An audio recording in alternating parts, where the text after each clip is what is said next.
wacky Wednesday here in no man's land. Welcome to the afternoon Blitz on the Tennessee Valley Blitz Sports Radio Network. I'm your host, the Captain Cool. Tried to juke him out there. Oh my goodness, it's Captain Cool. Someone lose a grenade.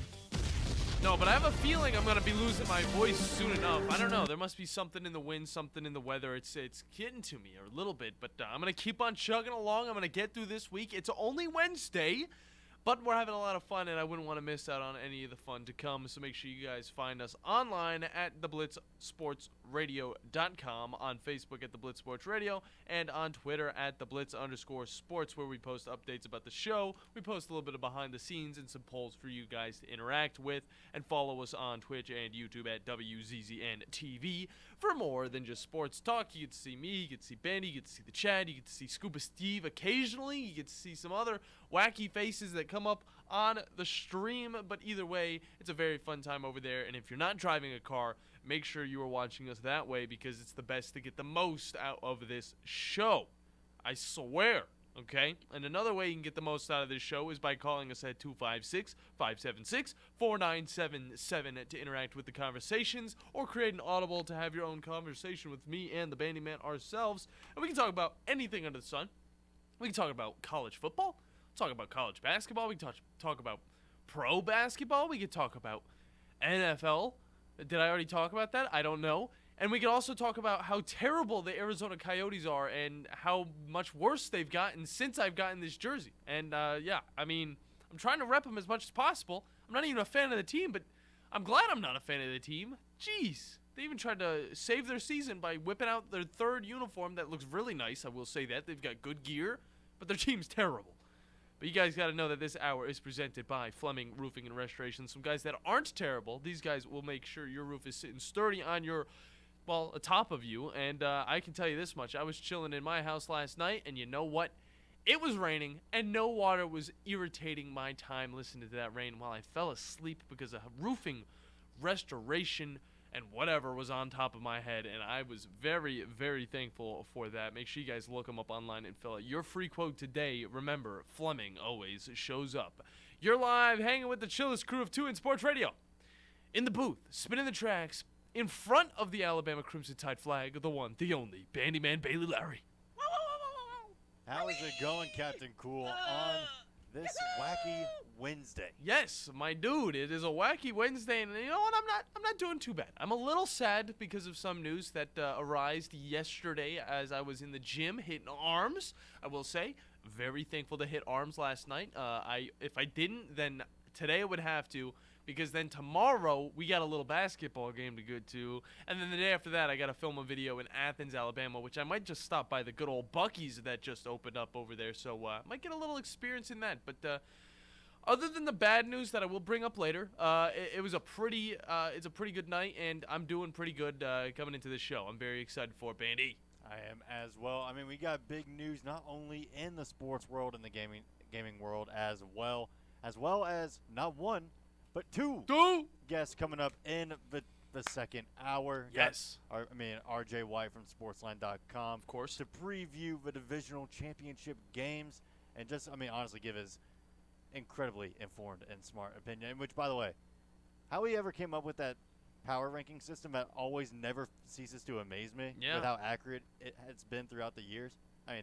Just football science, dude. It's crazy. He came up with it all by himself. It's insane. It's a formula. It's something you learn in school, and then you're able to put it into other things in life, like football. Why not? You know, that's what I call using your school smarts for something better. Go to school, kids. As well as at 3:30, Alec Bussey. Bussey or Bousset? Bousset. We're gonna figure it out. You better ask him before we get him on, because I don't want to embarrass myself. Busse. I'm gonna say Bousset. I will confirm the last name. Boos. It could be Alec Boos.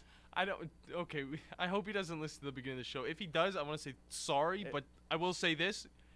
We are very excited to talk with you in the second hour, though, about Kansas State basketball. Unfortunately, fell to Iowa State last night, so we're going to get his insight and about where Kansas State's going to be going moving forward and how they can climb back up in the power rankings in college basketball. Yeah, and I was actually going to bring up that Kansas State loss because it's just that Big 12 yet again, okay? And I'll say this because it is the first thing I get into for the news for today. But it's one of those things where it's the Big 12. The Big 12, we talked about it yesterday. It is all over the place, but it is an elite conference, but no team seems to be better than the other. Kansas State was sitting atop that conference, and Iowa State, who was sitting only a few spots below them, just defeated them last night. And now we look back and we're thinking, well, they still have to go up against a few other teams. They got to go up against TCU later on in the season. They're going up against Missouri, who's in a good SEC conference, later this week. And then also, they still got to go up against Texas. They got to go up against Kansas again. There's just I don't know how teams are making it through that Big 12 conference, but I will say this. Every team in that conference is highly competitive, and we saw it last night, and we're going to see it through the rest of the season, and I'm so excited for it, Bandy. Yeah, and even despite the loss last night, Kansas State's still among the top contenders really to take the title in the Big East.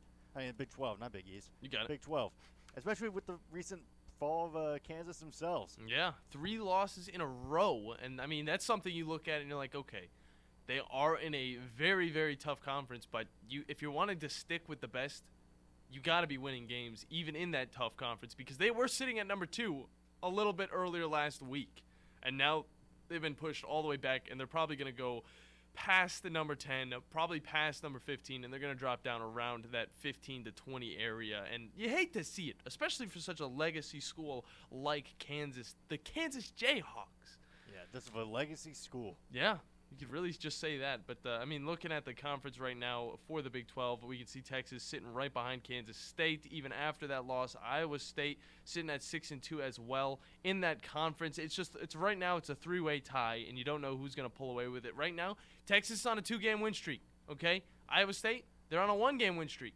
Who's going to get ahead? I'm going to guess Texas, but then you look back and you see, well, Texas has more wins at home, but they also have 1 loss at home, and then it gets into even more deep stuff, and I don't even want to get into that just yet, but I got to say, it was a heck of a game, and a lot of the top scorers in that game were like Jared Holmes. He put up 23 points on the night, and, I mean, several other players for this Kansas State team put up 10+, and it was – or not Kansas State, for the Iowa State team, sorry, I got that mixed up for a second, but, I mean, in the second half – alone, this team almost put up 50 points. They put up 49 on the board, and you could say the beginning of this game was a little slow. Okay, not a lot of crazy scores, nothing insane. Okay, Kansas State was ahead of them going into the second half, and then that is when the game kind of just pulled off, and it looked like something we've seen before with the Buckhorn squad because they start off slow, they gauge each other's talents and abilities, and then the second half, that's when everything goes out the window, and they're seeing what they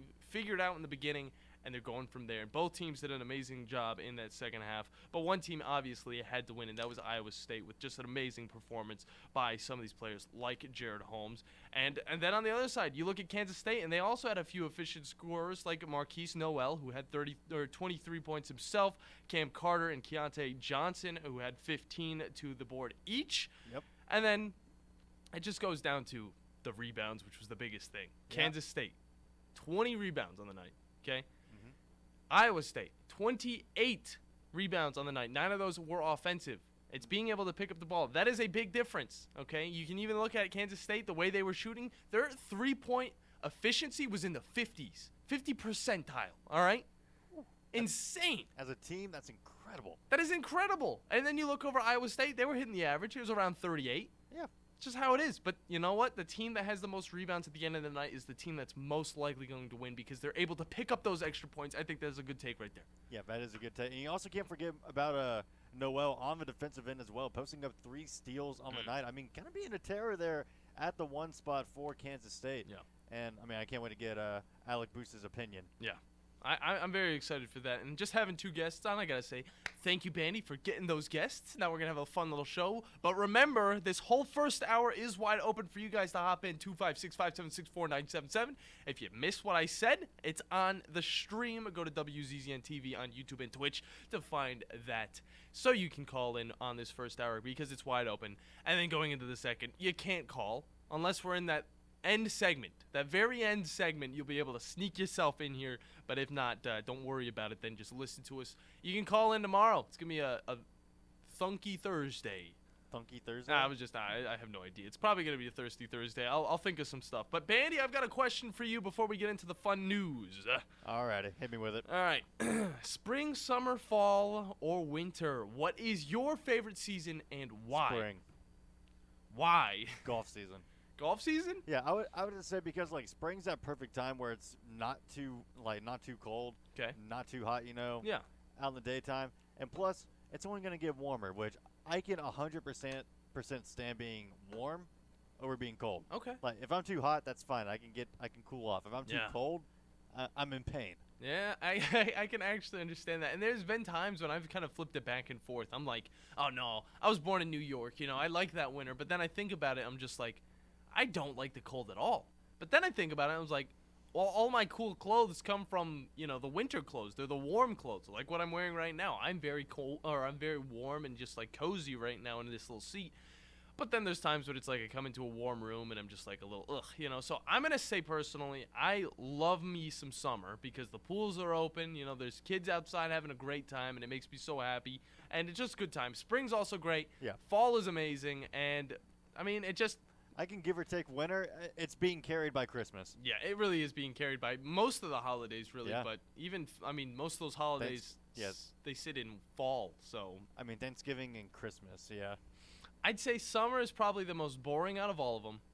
But I do say I love it. But I got to switch what I said. I got to say fall is my favorite. Fall? Fall is my favorite because it's perfect winter. It's like it's in the middle, okay? It's where it's getting kind of colder, but it's only like 60, and then it sometimes gets down to 50. I can start whipping out my sweater weather. Okay. And then, you know what? You got the leaves falling. It looks beautiful. And then, you know what? Halloween, Thanksgiving, back-to-back, bam, boom, Yeah. It's going to be great.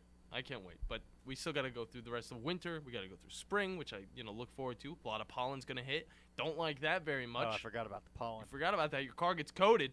And then summertime, it's just very nice, especially where we are right now because it's just like we're in a good spot. We're in a good spot, Yeah. And we're not too close to the equator, We're just chilling up here, But it's okay. It could be warmer. But let's get into some of the news because today is January 25th, 2023. And here's what you need to know in the Blitz today. Now, I will say this, okay? Eli Apple has been a just public enemy number one on Twitter, according to some of the NFL fan bases, especially the Bills, after a few tweets that showed just how petty a player can be on social media after the win delivered to the Bills last weekend. But we'll look a little bit more into that during the Captain Cool /E play-by-play segment later on in the show in the second segment, because after that, obviously, we're going to have the guests in the second hour. It's going to be a very fun time.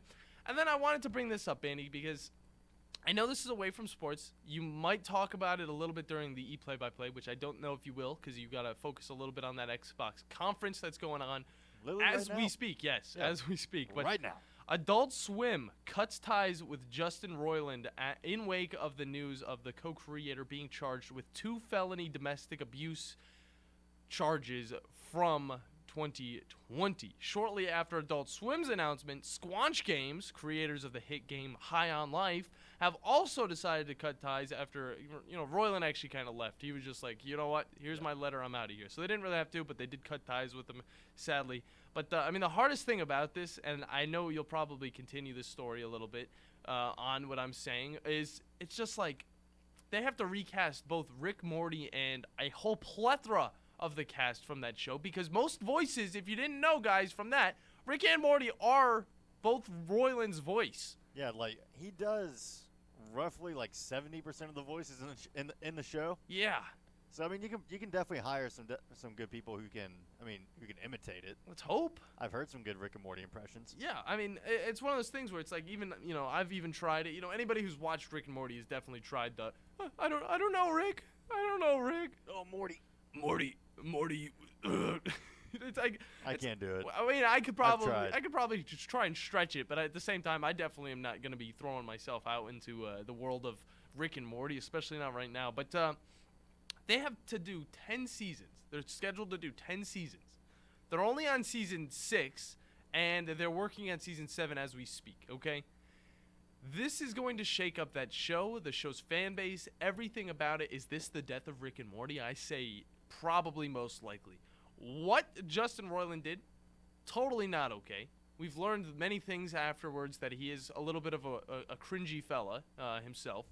But it's not something to take lightly. It's not a funny pluribus joke. It's just, this is real life, and it's something you hate to see with somebody who's so influential to many of kids, teens, and young adults just throughout the entire United States, let alone the whole world. And it's just another one of those incidents where, hey, you know what? There goes an icon, as we can say, in just the media right now, and it's tough for me to even talk on, but you know what? He's gonna probably get what he deserves. And seeing this stuff happen even before he's been fully accused by the court that he has done these things, seeing this happen, Adult Swim dropping him, Squanch Games dropping him, you know they know something that we don't. I mean, yeah, we just gotta wait for more information to come out. Yeah. But again, at the same time, it's like this is a key player in both the show and in the games. I mean, if you played High on Life, you've definitely recognized his voice at some point. Yeah. I mean, he's literally the starting gun. He's also he also played Lemon Grab from Adventure Time. Oh, he did? He also, yeah, he's like unacceptable. You know, I never watched Adventure Time. Then what? Come on, now that's my favorite cartoon. I never have. Oh, okay. Well, then he also played what was that show called? The fish in the bowl. It was on Disney XD or something like that. He played a nerdy fish in that show. He did that, and he also had a few roles in some other shows throughout all of media. It's just one of those things. It's one of the most identifiable voices you probably hear in cartoons, but it's terrible. It stinks to see, but it's one of those things. But then Eagles safety C.J. Gardner had a pretty good weekend, beating down on the New York Giants to move on to the NFC Championship against the 49ers. However, not everything was as perfect as he wanted it to be, because it turns out after the game, the safety realized that his car was stolen, Bandi. Somebody stole his car. What? And I was like, sheesh. When I was reading this story, I was like, I mean, is this like a high school rivalry between these two teams, where like the opposing fans go out and throw mayonnaise and bologna on people's cars, maybe key them a little bit? No, this guy's car got stolen completely. Oh my gosh. Did people ever do that at your high school whenever there was like a football game? Can't say they did. No fans ever like went out and threw bologna on your car, or like syrup? No. Really? No, what was going on at your high school? Page High School, man. It was a crazy place. We had, who was it? It wasn't Shelbyville. Who was the big? It was like Brentwood. Whenever Brentwood came to town, those were the rich guys. So we were just like, eh. And now I look at Page and I'm like, holy crap, Franklin's up there, man. That's some exquisite stuff. Yeah, we're gonna throw mayonnaise on their car. Well, I mean, and bologna. I think bologna does this thing where it like rips the paint off of it. Same with like, there's a few things. I think bologna's the one that rips the paint off, or at least whenever you take it off, it like takes some of the paint with it. But I don't know. Either way, he goes on to say a little bit. He's like, quote, I know exactly who stole my SH. Okay, bro. Yeah, don't worry about it. We got y'all on camera. So, I mean, he's not too worried about it. No suspects have been revealed at this time, but it sounds like, they know who the car thief is. And you know what? I feel like it might be something that Gardner actually knows personally, the way he worded that, because he's like, I know exactly who stole my SH. He's like, I know exactly who did it, Maybe it's like a little prank, friends prank. No. Yeah, because that's what friends do. They steal each other's cars. You better watch out. I might steal your car, Bandi. It's just sitting out there. I'm going to grab those keys. Yeah. I'm not going to steal your car, Bandi, as much as I'd want to. I'd like a forerunner. I'm sorry. Okay, I'm sorry. Okay, either way, he's more focused on the 49ers matchup that is coming up, so he's not too worried about that. I mean, he probably has a few other cars in the bag, so he'll be fine with that. But I think it's time we hop on to a break, because we got a little bit of a jam-packed play-by-play / cool segment. So you guys don't go anywhere, because when we come back, we're going to start with a lot of the fun to come. You're listening to the Afternoon Blitz. The Blitz has been called.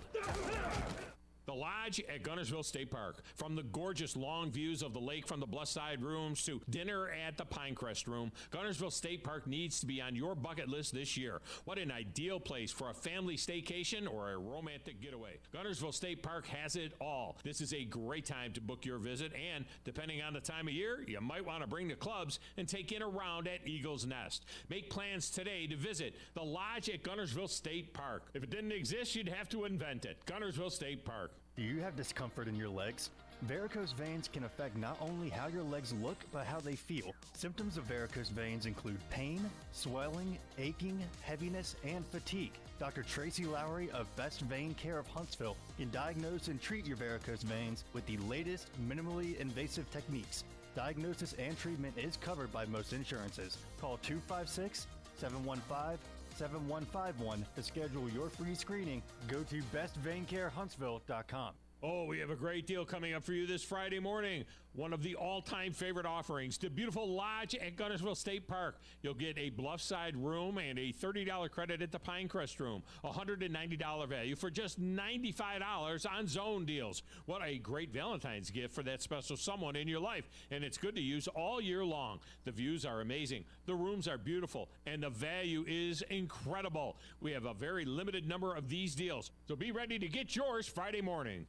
You've got to experience Toyotathon at Bill Penny Toyota. They've got the selection with over 700 new Toyotas to choose from. And they've got the extras with Bill Penny perks and a 10-year unlimited warranty. So get on over to Bill Penny Toyota today and experience Toyotathon. Bill Penny Toyota in Huntsville and online at BillPennyToyota.com. Bill Penny's Toyota 10-year unlimited warranty is valid through the 10th year of ownership. Valid on new vehicles only. See dealer for details. Hey folks, this is Arthur Seaton, managing partner of University Kia, letting you know we are proud supporters of Crimson Tide football. Stop in the University Kia today and shop our large selection of new Kias, including the all-new Telluride 8-passenger SUV, the stylish new K5, and sporty new Seltos. Visit universitykia.com for all our great offers. And get pre-approved in minutes so you can drive home your new Kia today, because we want to see you in a Kia. Roll Tide! This is your brain on drugs. Any questions? Yeah, I have questions. Prescription drugs aren't as bad as street drugs, right? Weed's legal, isn't it? Drinking is worse than smoking weed. Isn't it? Why is heroin so addictive? Molly just makes you feel happy. I have questions. Mom? Dad, did you ever try drugs? They're going to ask. Be ready. Go to drugfree.org. A message from Partnership for Drug-Free Kids. What's the matter, honey? Can't sleep? Ugh, it's this heartburn. At night, it's the worst. Heartburn? Again? Yeah, I'm done with it. I'm going to kick acid with Rolaids. Rolaids Advanced goes to work instantly for powerful relief of your worst heartburn, bloating, and gas. Feeling better? Much better. That was fast. Mm-hmm. Kick acid and gas with Rolaids Advanced.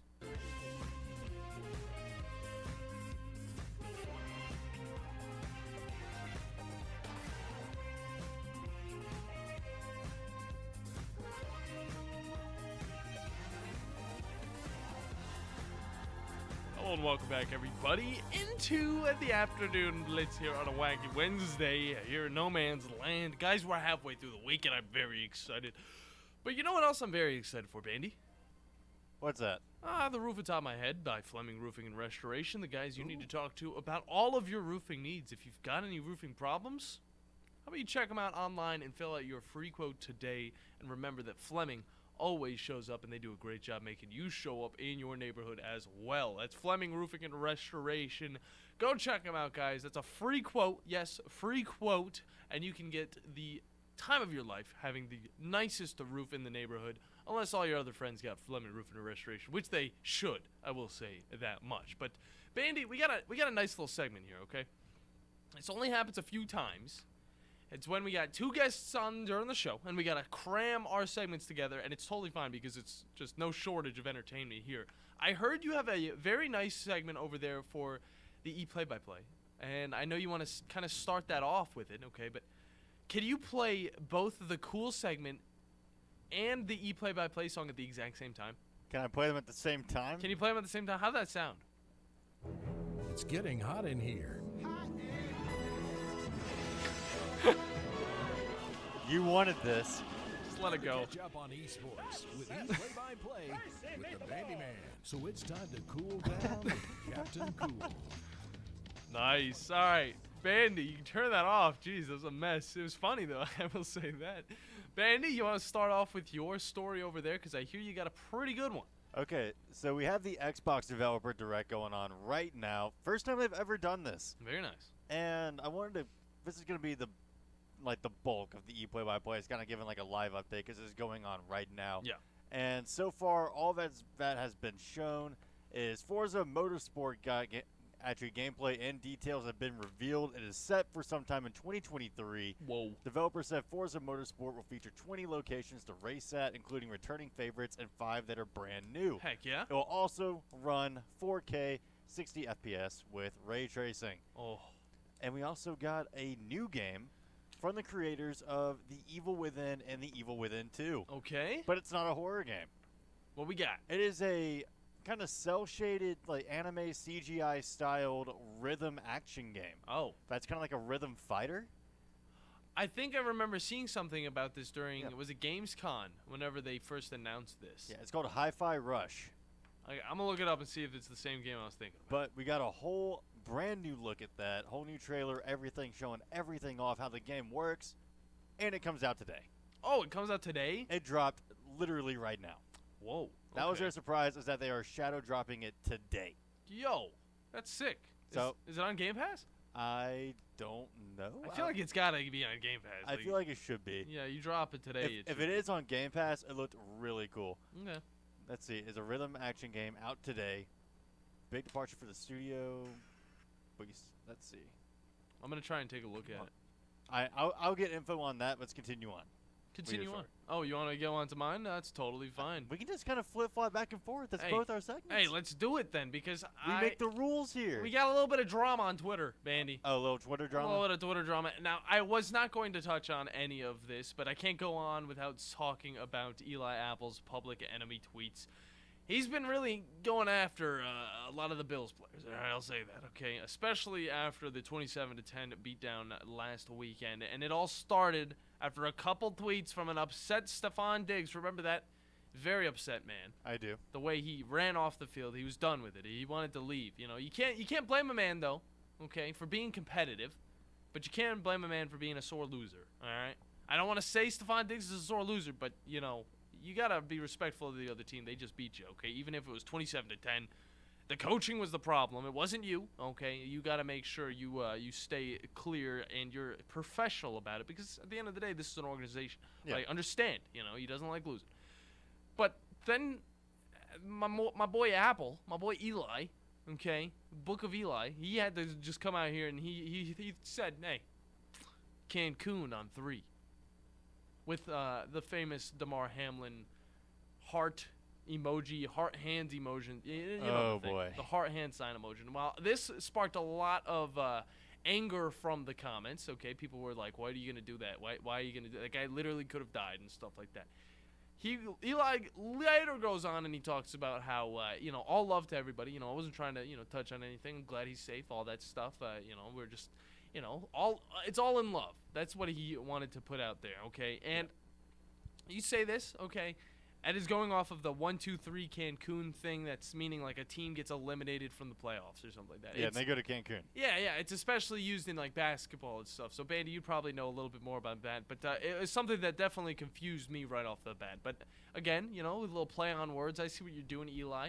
But there's a little bit more I want to get into because they get even better. All right. Oh. And if you thought that was petty, listen to this other tweet, okay? After seeing a video of Diggs and Allen, their little argument on the sidelines, okay, after the game, Apple retweeted that with, quote, "Someone get them in couples therapy at Josh Allen and at Stephon Diggs. I'll pay on God. I'll pay." I'll pay? Man said, "I'm going to pay for the couples counseling because they got to get on the same page."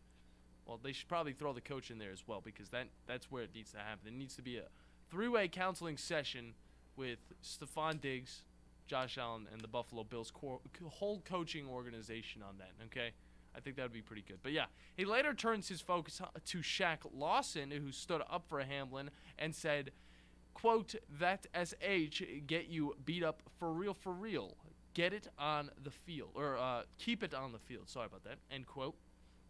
And it garnered a response. Obviously, it's going to garner something. And yeah, as social media does. Of course. Apple goes on to say, quote, "A shame you couldn't keep that same energy on the field. Maybe the outcome would have been different. Shrug, enjoy Mexico with the homies." I will ask this, all right? Was Apple going a little too far with the trash talking, or is this just trash talking done right and people are over-exaggerating? See, I'm not entirely sure. The Cancun on 3 thing. The Cancun on 3 thing, yeah. It's a little sensitive subject. That's a little far. A little sensitive subject, okay? A little touchy subject. Like the second one about, like, go hang with the homies in Mexico, like, that's whatever. Nah, it's fine. Yeah. It's pretty funny, though. Y'all go to Cancun. Yeah, either way, do you guys... See you next season. Yeah, do the listeners think the exact same way, though? Because you guys can put it in the chat. You can call us, 256-576-4977. I honestly can't say. I will say the Cancun is a little too far, you know. It's far away. But the Cancun on 3 thing with the DeMar Hamlin sign was a little too much. But at the end of the day, you know, it's just the guys going back and forth on Twitter. Nothing terrible, okay? There's not too many low blows. But I will say there was a bitten ear, I would say. One of those famous Mike Tyson biting an ear thing. Speaking of Mike Tyson, that's a sensitive subject right now as well. Yeah. But, I don't know. I'll say he's right in the middle, okay? If he actually made any other jokes about DeMar Hamlin or something around that, I would say, you know what, that's in poor taste. But at the end of the day, it's just guys doing trash talking on social media. Kind of what's going to happen. Bandy, what do you got? So we got more Game Pass news, still with Developer Direct going on right now. As what's going on live right now is actually Redfall gameplay. Oh! The new kind of vampire, like, co-op survival shooter game. I don't really know how to describe this game, really. Something like that. But it looks really cool. Yeah, it's like Left 4 Dead, but with vampires instead. Yeah, it looks, just looking at the gameplay now, we're showing off, like, a lot more, and it looks really good in motion. But we also have GoldenEye 007, the original, is coming to Game Pass. Oh! January 27th in 2 days. What type of original are we talking about? The original remake or the original? Like, original, N64. What? GoldenEye 007. Huh. Is coming to Xbox Game Pass, and it's going to be a part of Rare Replay as well. And it's going to Nintendo Switch Online and Expansion Pass as well. Very nice. And let's see, I'm looking forward. The story, yep, Tango Gameworks Hi-Fi Rush is available through Game Pass. Ooh, very nice. So I know what I'm installing when I get home. Sweet. That's very good. Do you have any more gaming stories? Because I could touch on some more, but I honestly would rather hold them for tomorrow so I can get them even more extensively and kind of take a deeper look in it. I'm working on more of the gaming stories because it is a little bit of a slow news. Okay. Esports focused news day as we're actually about to get started into the start of the League of Legends regular season coming back. Oh, okay. I mean, Worlds was in October. All right. Weird to think about. It was all the way back in October. We're finally about to start the regular season once again. But this Developer Direct, I kind of want to talk about a little bit more because this is the first time, for one, that Xbox has really done this. Mm-hmm. I mean, you got the PlayStation State of Play, which you could kind of consider like their version of a Developer Direct. And Nintendo obviously has their Nintendo Directs. Very, very easy to figure that out. Yeah. I don't know. Did they really flagship it? I don't know. Can I say that? Can I say that they flagshipped the idea of a Direct? They were the first Maybe. to do it. Even during E3, they always had their own separate thing. It was like Nintendo Treehouse or whatever. So they like to be different. They like to be different, yeah, but then release the same games every year. But this is the first time Xbox has had a fully focused Developer Direct where they've just allowed all the AAA properties that they're working on. They're getting their own individual showcases as well as some ones that I didn't expect to see. Like, I had completely forgotten about Hi-Fi Rush as a concept. And then the developers come on and say, oh, yeah, here's a giant trailer for the game. Here's a lot of gameplay of it. Here's how the game works. It's also dropping today. Oh, yeah. Have fun. Very nice. Redfall so far, what they're showing, again, they're going incredibly in-depth. The game looks good. The gameplay looks, I mean, it looks like you can set up like different traps and stuff. There's different classes of characters, a whole skill tree, different weapons, scopes, attachments. I don't know. Part of me doesn't even know what I'm looking at. Yeah, well, I mean, it's also hard whenever we don't have the sound going, but I'm watching it as well. And let me tell you, the scenery in this game is looking quite bussin'. Kind of creepy. What, Bandi? You laughing at my vocabulary over there? Come on now. I've never heard you say the word bussin' you before today. I slip it out there sometimes. Okay, so now I'm looking at some of the abilities they have, like you're able to warp to a different location if you can't get there. Yeah. And then you're going back at vampires. It's like, it seems like each set of classes is going to have like a lot of different varied utility. And some of the gameplay they're showing now, it's like you don't have to go in like guns a-blazing every single time to every different situation. I remember we were comparing it to Left 4 Dead. Left 4 Dead, it's more, most of the time you're just kind of heading down a linear path. Yeah. And then you hit certain events, kill the zombies, kill the special infected, make your way through, rinse and repeat. But it's good gameplay. Redfall, I mean, I just saw one, like, people were sneaking into a building, they're rescuing survivors, they're going through, like, a whole map and a road down. It looks like there's going to be, like, expanding past, maybe? Yeah, a little bit more story to it looks like. A little more narrative, than Left 4 Dead. Not bad. But I'm looking forward to it. I'm looking forward to what Arcane Studios has in store for this game, and it's dropping on Game Pass as well. And we still have yet to hit Starfield, which, I mean, Starfield's going to be the big one for today. Yeah. When all the stuff about Starfield gets shown, that's when Xbox fans are going to have a field day on the social media. Trying to prove all the Sony fans wrong, trying to compare Forspoken to Starfield, and I just don't see it. Yeah, you cannot do that. You can't. It's just not going to work. Now, $70 game for 720p, 60 FPS. Nope. That's not what I want. Nope. All right, Bandi, I guess I can talk about this other story because do you remember the 4-star QB prospect of Marcus Stokes? Marcus Stokes? Yeah, Marcus Stokes. Okay. I can't say that I do. All right, either way, okay, because I'll catch you up to speed. The Florida commit, okay, this guy, he committed to Florida, all right? And he also committed a grave mistake, all right, because he posted on his Snapchat story a video of him rapping to a song and then saying the N-word, which you don't want to say and you don't want it definitely out there. That is for sure, all right? Especially for a kid in this day and age, don't want to do that at all, all right? So this led to Florida being like, we're going to yoink this scholarship from you. No, you can't have this. He's like, please, I'll say sorry. Oh. Oh, you got something else you want to bring up now? I'm about to say, I completely forgot from yesterday. I didn't get into the patch notes for Overwatch 2. Ah, well, you can maybe slide that in here. At least in the hour. Because I'm already full swinging in this story. I'm not going to hold it for tomorrow now. Yeah, because now we know why he's no longer really around. But what's he even used for now? Well, this is actually a really inspirational story here, okay?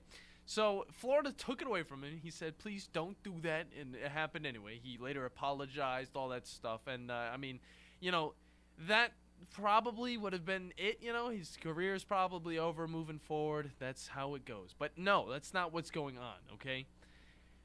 Now, there is some interest from another school. Bandi. Oh. This isn't just any school, all right? This school is an HBCU school. And they're giving him a scholarship. And he's going to visit this place. Okay. And that school is Albany State University. So, I have a amazing movie concept I can throw at you right now. Oh, boy. Okay? This kid's story. I don't know what's going to happen whenever he goes to this new school, okay? He is going to visit. He might not even go there in the end. We'll see. But this sounds like one of the best new sports movies to come, all right? I'll say this. I say you mix it with a few movies from the past. Maybe remember the Titans and A Bronx Tale, something like that, okay? I know you've seen one of those two, all right? Okay. But this kid obviously says this word, not supposed to say it, moving forward. He gets everything taken away from him, and then he gets one offer from an HBCU school. This is something really just kind of shocking, okay? It's like, what is he going to expect? There's a few things that could happen, all right? But what I'm expecting is he probably gets to the school. He's probably going to get picked on a little bit for what he said, obviously, okay? But I feel like he's going to slowly gain the respect of his peers. I feel like he's going to fall in love with the girl, and I feel like he's going to bring a championship to this team. Because this guy, hey, he was one of the best quarterbacks in the country in high school, okay? So he's not any just slouch, okay? He may be an idiot, but he's not a slouch at the sport. He's not a lazy idiot. But I can tell you this. I think that is a movie premise that would go over well with Netflix, and I think me and you, let's make it happen. You think? What can you add on to that movie? I mean, would Netflix even pick it up? Why wouldn't they? They pick up everything. Yeah, but they also delete it just as fast. Well, it's a one-off. It's just a movie. So they give us the funding, Bandy. We make this film. We see what happens. Is there anything you could add to this story right now? What do you think's going to happen? Because he's going to go there. I think in a movie aspect of it, he's going to get picked on, obviously, right when he gets there. People are going to be upset with what he said. They're going to say, you don't deserve to be here. You don't deserve to be playing football anymore. And then I think he'll slowly start showing out on the field, get more respect from his peers, and then he'll show out in the school as well, get good grades. He might change his life a little bit. He might learn a few lessons along the way as well, like he definitely should. I think he might fall in love with a girl, and I think he might just be a hero at the end of the story. Okay. I mean, what else? I mean, really, what more could you add to that? That's a typical sports story right there. You got to add a tragic incident in the middle. Once everything looks like it's going well, something bad's got to happen. I mean, his best friend could die in a car crash like they did with NBA 2K16, which hit me in the gut as a kid. Well, I mean, it also happened in Remember the Titans. Oh, wait, that did happen in Remember the Titans? Yeah, remember, I think it was God, it's been so long. The second string quarterback or whatever. One of the guys he was driving his car. All the fans were like cheering at him. He's like, yeah. And then a car or a truck comes and hits him and stuff like that. And then he's in the hospital and I think he goes off to die. I don't know. I think it's a true story. I have no idea. But that is a quality story right now. Bandy, you want to start talking about some of these patch notes and bring it over to the next segment? Yeah, Roadhog got gutted. Oh. In Overwatch 2. He can no longer one-shot. It's clever. Which, finally, this character, the best damage sponge in the game, with damage mitigation, self-healing, a hard crowd control that would pull you to him, and he would have a one-shot. This is not a balanced character, and thankfully, they didn't nerf any of like the damage mitigation or self-healing. That's his primary tankiness. That's all right. Okay. The main problem was the one-shot. Like, a character like this should not be able to one-shot you and pull you out of position. So what do? They nerfed the impact damage on the hook from 30 to 5. Why was it 30 in the first place? Sheesh. 30? Yeah. Wow. But now they nerfed it to 5, and now kind of lessened the damage or like spread out his damage on his spread gun so he can no longer one-shot you. He has finally been gutted. Thankfully. I was tired of seeing this character in pretty much every game. Good deal. Any other patches go down? Not particularly, but we did get a release date for Redfall May 2nd. Oh, that just came out, didn't it? Of 2023. That's some fresh news. It burns just hearing that because it's right off the press. Right off the press. As well, I didn't see this come across either. Ludwig has now joined Moist Esports as co-owner. Wow. Creating the next content creator super organization. Heck yeah. Yeah, so Moist Critical and Ludwig have joined forces, and they are now both co-owners of Moist Esports. Well, this is already going to do. I mean, you know how I kind of said yesterday that Charlie wanted to get into the Smash Brothers scene? Mm-hmm. Well, I mean, really, Ludwig's how you do it. He's been hosting Smash tournaments kind of on and off again, but they've always been pretty grand events overall, just kind of celebrating Smash and just kind of old gaming in general. So, I mean, this is the guy to partner with if you want to kind of get your foot in the door within that community. Very nice. I got to see what these people are doing because that's exactly what I'm trying to do. You're trying to get your foothold in the Smash Brothers No. community? I mean, maybe one day. You're trying to co-own Moist? No, I'm trying to own a company moving forward, but I mean, that's just it. I learned it all. I was like, I saw Rooster Teeth do it. I was like, I want to make this a thing myself. I want to make an entertainment group, but now I'm just entertaining a bunch of people with you. Now we're an entertaining duo. I'm totally fine with that as well. You know, it's all just going to lead up to it in the end. Yeah, and with that, we're going to lead into the final segment of the first hour. When we come back, going to wrap up again the first hour. Yeah. Lead into our second hour conversation with one Mr. RJ White from sportsline.com. So do not go anywhere. You're listening to the Afternoon Blitz. The Blitz has been called. I'm attorney Gary Lackey. You know, you'll hear people say we're like a family, but here at the Lackey Law Firm, that's really true, not just a saying.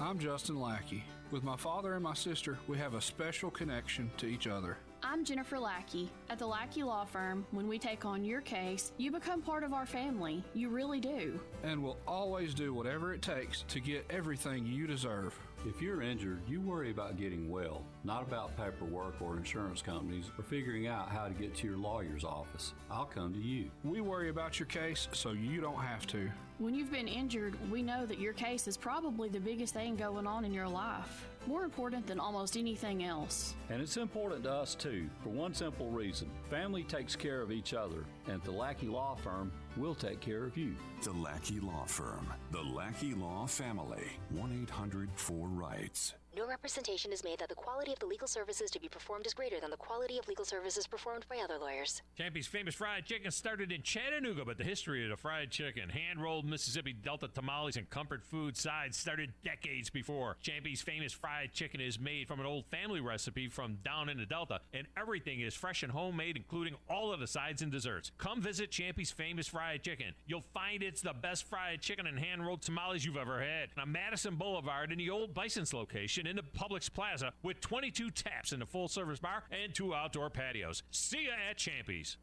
At Bryant Bank, we believe your goals are worth chasing, and every step along the way is worth celebrating. From your hopes for the future to the challenges that keep you up at night, we're here for you. Bryant bankers put care into action to help you live legendary by stepping up when you need us most and doing what's right even when no one is watching.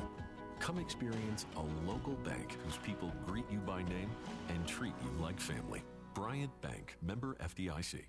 You want the right specialist for your recovery. At SportsMed Orthopedic Surgery and Spine Center, we understand every body is different. Your muscles and bones are unique, as is your body. Our SportsMed specialists offer innovative treatments and minimally invasive procedures, allowing you to quickly return to the life you love. Locations in Huntsville, Madison, Athens, and Decatur, and on the web at sportsmedalabama.com. Improving performance, improving lives. Do you have discomfort in your legs? Varicose veins can affect not only how your legs look, but how they feel. Symptoms of varicose veins include pain, swelling, aching, heaviness, and fatigue. Dr. Tracy Lowry of Best Vein Care of Huntsville can diagnose and treat your varicose veins with the latest minimally invasive techniques. Diagnosis and treatment is covered by most insurances. Call 256-715-7151 to schedule your free screening. Go to bestveincarehuntsville.com. Renowned sports artist Daniel A. Moore has teamed with master sculptor David Grieco to create Finish, the first in a line of limited edition bronzes. See the artist's work on Finish now at newlifeart.com. Finish captures Kenyon Drake's dive into the end zone after his 95-yard kickoff return in the 2016 National Championship game. Available in 3 sizes with the artist and Kenyon Drake signatures cast into each piece. Precasting prices are available at newlifeart.com. Hurry, this offer won't last long.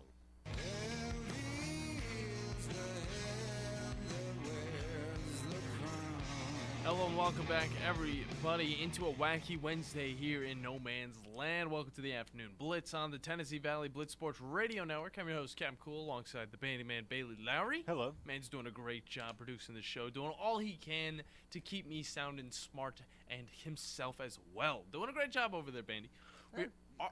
We already got the first hour out of the way, I'll say. We went through that very quick. It's always strange when we do that, okay? We have to bunch them together, but we got a lot of fun to come because RJ White, a great guest we have from sportsline.com, will be on with us as soon as we get back. And we're going to be talking a lot of NFL football. We're going to be talking about the divisional round, going into the conference or the championship games that are going to be going down, and then going into the Super Bowl. We'll have our own separate conversation about that later down the line. And then we'll also be talking with one Mr. Alec Bousset. I'm going to say it's Bousset. I think it's Boos. Boos? Boos. You better get that for me. Like goose. I'm going to go the safe route. I'm going to say Boos. I'm going to say Boos, okay? If there was there a little dash above the E? No. Okay, then it's Boos. I think.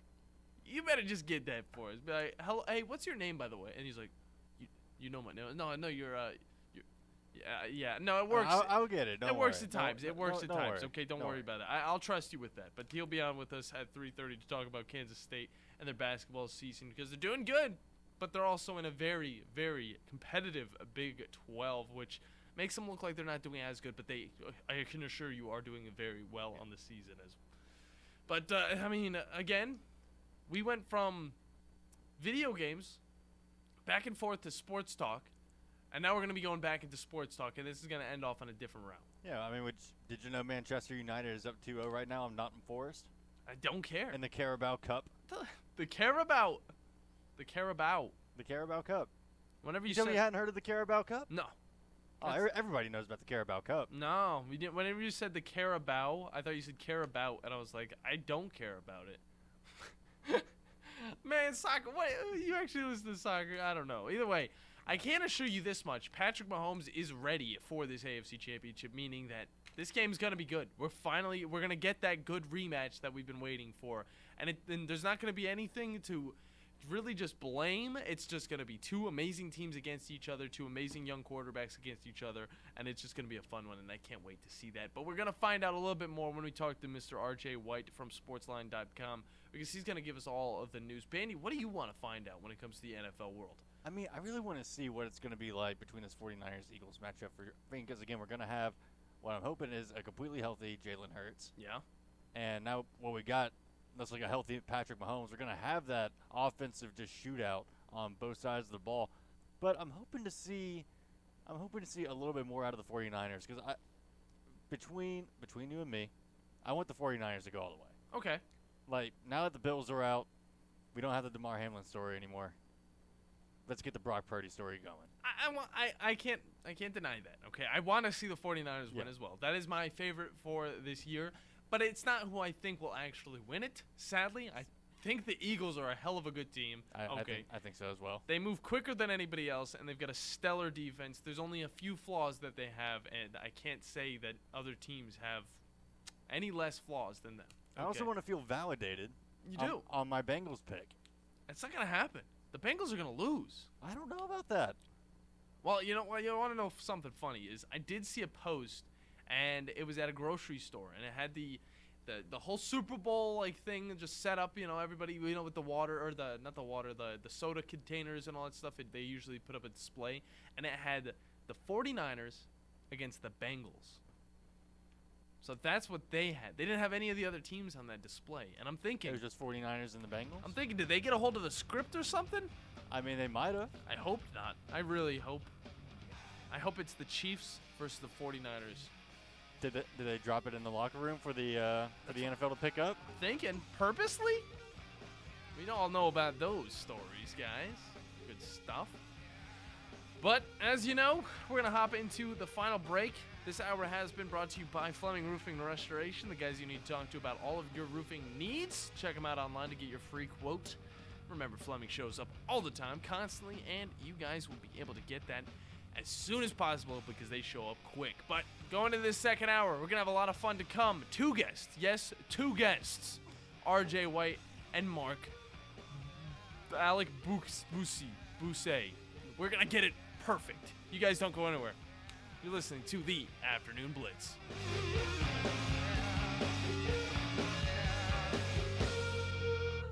This is Wes Neighbors with Philip with Eagle Insulation, and we have an announcement to make. Yes, Wes, we are now Eagle Masonry and Insulation. Still a place to call for your installation needs, but now we offer masonry services. What kind of masonry projects can you handle? Wes, no job is too big, no job is too small. We can do renovations, new construction, outdoor fireplaces, fire pits, brick landscape borders. Well, when you came out to my house, you did both the insulation and masonry at the same time. You guys did rock for me, you did brick for me, and you insulated my house. That's usually done at the same time that you're building a house. Absolutely. It really capitalizes on two services you need at the same time, and you can get one company to handle both of those. Philip with Eagle Insulation will come out, do your installation. He'll do your masonry. They do a great job. They guarantee your work.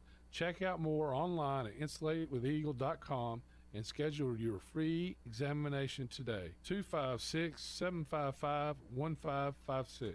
Thanks, Wes. The Lodge at Guntersville State Park. From the gorgeous long views of the lake from the Bluff Side rooms to dinner at the Pinecrest room, Guntersville State Park needs to be on your bucket list this year. What an ideal place for a family staycation or a romantic getaway. Guntersville State Park has it all. This is a great time to book your visit, and depending on the time of year, you might want to bring the clubs and take in a round at Eagle's Nest. Make plans today to visit the Lodge at Guntersville State Park. If it didn't exist, you'd have to invent it. Guntersville State Park. Are you tired of chasing a roofing contractor to show up on time, or even show up at all? I'm Sam Fleming with Fleming Roofing and Restoration. Our motto at Fleming Roofing is we show up. Our goal at Fleming Roofing is to provide the reliable customer service that you deserve, and we have the resources to meet all of your roofing needs: residential, commercial, industrial, replacement, or repairs. We are manufacturer certified for roof coatings, single-ply membranes, and asphalt shingles. Whenever you need a roofing professional you can count on, call Fleming Roofing and Restoration. We are committed to finding the solution that meets your needs. We don't have quotas or heavy-handed sales tactics. Fleming Roofing, we have expert experience. We show up. Free estimates, residential, commercial, industrial, replacement, or repairs. Check us out at FlemingHSV.com. FlemingHSV.com. When you need a quick response, it's Fleming Roofing and Restoration. We show up. This is Wes Neighbors with Philip with Eagle Insulation, and we have an announcement to make. Yes, Wes, we are now Eagle Masonry and Insulation. Still a place to call for your installation needs, but now we offer masonry services. What kind of masonry projects can you handle? Wes, no job is too big, no job is too small. We can do renovations, new construction, outdoor fireplaces, fire pits, brick landscape borders. Well, when you came out to my house, you did both the insulation and masonry at the same time. You guys did rock for me, you did brick for me. This hour of the Blitz is brought to you by Fleming Roofing and Restoration. Online at FlemingHSV.com. Welcome to the evolution of sports radio. You see, in this industry, just like in life, everything evolves. Call 256-576-4977 to make your audible for the Blitz. That man is playing Galaga. Thought we wouldn't notice, but we did. It's the Afternoon Blitz. Here are your hosts, Captain Cool and the Bandi Man. Hello and welcome back in, everybody. Hour number 2 here at No Man's Land. Welcome to the Afternoon Blitz on the Tennessee Valley Blitz Sports Radio Network. I'm your host, Captain Cool, alongside the Bandi Man, Bailey Lowry. Yep. And we've been we've had a lot of fun in the first hour, but it's time to get even more, crazy, I think, in the second hour, because we're going to get into some of the NFL talk, especially with the AFC and NFC championships coming up. Can't wait to talk about those. But real quick, I gotta let you guys know. Okay, this hour wouldn't be possible without the guys over at Woody Anderson Ford. It's the best place to get the best vehicles for the best prices. You drive home in a brand new 2023 Bronco, Mustang, or if you're into trucks, they have a plethora of new ones for you. And you know what? They even have an F-150 coming out. I forgot exactly. It's electric F-150, and it looks absolutely insane. That stuff's all coming out this year, and I can tell you this much: Bobby White and his crew will have it, okay? And you guys should definitely go on and check out all of the nice vehicles they have down there. Or if you can't make it out today, just look them up on WoodyAndersonFord.com and see all of the great options for you. Now, time to get into the real stuff, all right? On the Neighbors Wealth Management Hotline, one Mr. RJ White from Sportsline.com to talk a little bit of NFL lines, NFL football in the crazy playoffs that we are having right now. RJ, how are you doing today, buddy? I'm doing good. How are you? I'm doing good. I can't complain except for, dang it, why'd the Bills have to drop an egg? I got to be honest with you. I want to go right into this one just to get it out of the way and move forward in these conversations, but the Bills matchup, it just did not look like the Bills team we've seen all season. It felt like they were doing the wrong thing on the offense, and their defense just wasn't able to stop this Bengals offense. And it looked like they made Joe Burrow out to be one of the best quarterbacks in the league, which, you know what, arguably he might be. But what happened on the Bills' end that really just gave the Bengals this win? Yeah, I don't think the game plan was great coming in. The narrative going into the game was that the Bengals offensive line issues would cost them because of all the offensive line injuries that piled up. And maybe if this game was played on a neutral field, that might have been the case. But in the snow, just the pass rush for the Bills could not get going, and they didn't adjust in any way to start putting pressure on him. Joe Burrow was still getting the ball out early, like he has been the last few weeks with those offensive line issues. So maybe bringing blitzers wouldn't have mattered as much. But it turns out the plan that they had wasn't working either. So I think at that point you have to adjust. You have to figure out some way to do it. Joe Mixon in the running game came alive for the first time in a long time. The Bengals do not run the ball very well, efficiency-wise throughout the year, and they were able to do that. So I'm sure that took the Bills by surprise, that the run being more of a focus for the offensive game plan for the Bengals. And then on the defensive side, the Bengals it was just a master class in coaching with how they handled Josh Allen, throwing the blitzes at him, keeping him uncomfortable. They were just not able to get it downfield. You could see the frustration with Stephon Diggs kind of boil over at the end of that game. So it was just a very well-coached game from the Bengals. They are, talented-wise, on par with the Bills, and I think we were kind of pulling forward our expectations for the Bills at the beginning of the season, considering them the Super Bowl favorite, a Super Bowl favorite, going into this game, when the last few weeks and down the stretch after Josh Allen has been managing his injury, his elbow injury throughout these last few weeks, they're probably more on the level of a Cincinnati. They're in that pack. They're not, head and shoulders above the Bengals. So I got caught up in that. I thought the matchup for the offensive line would hamper the Bengals, and I had the Bills -5. So very disappointing on that end, but definitely deserved from the Bengals. They are one of the top two teams in the AFC for sure, and they have, as we'll talk about, I'm sure, in these games coming up, favored in Kansas City. I mean, never thought you'd see that for an AFC Championship game with Patrick Mahomes at quarterback. Yeah, it's insane to see, but I still, just looking at this Bills just game plan altogether, 19 rushes on the day, and in the snow, too. And I'm just like, what type of sense does that make?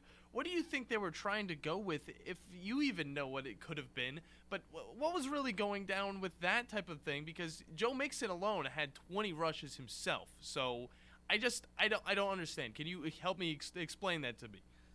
Yeah, well, they're never going to feature their run game prominently with Buffalo because they're a pass-funnel team in the first place. But then when you go down 14-0 in the first quarter, you're not going to come back with the run game. You're going to have to make some plays in the passing game. And lucky for them, that's how they're set up, is to make plays in the passing game. So they just went back to that. And, it's unfortunate that they just weren't connecting with Diggs. He had 4 catches on 10 targets. Dawson Knox was the lead receiver for the team. It really shouldn't happen with their talent at receiver. Mm-hmm. So, it was just a confluence of things going wrong. And like I said, if it's in a neutral site and the snow's not a factor, maybe they don't fall behind, when they do fall behind, they're able to get a little bit going when it's not a snow game. But it was very ironic going into the postseason. All the narrative was the Bengals got screwed because of the decision of the NFL to, do the seeding the way they did, but not grant them a neutral site game for Buffalo, when Buffalo did get granted a neutral site game for Kansas City if they were to meet in the AFC Championship. And it turns out the Bengals playing in the snow probably helped them on both sides of the ball, especially after they got ahead. So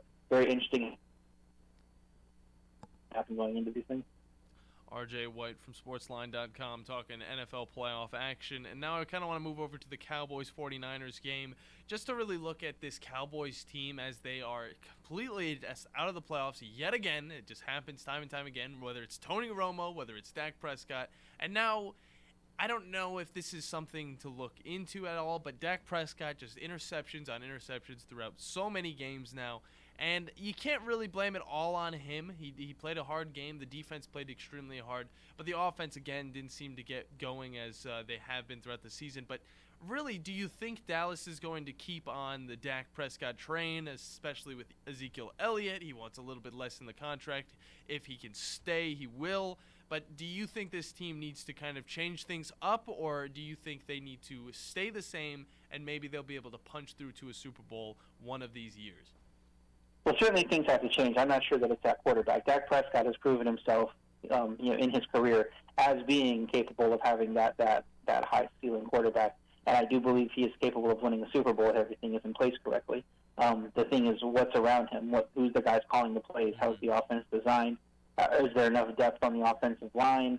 Do you have secondary? Why would you trade away Amari Cooper? And not really replace him. Your probably your best thought of replacing him was a Michael Gallup coming off a serious injury going into the year.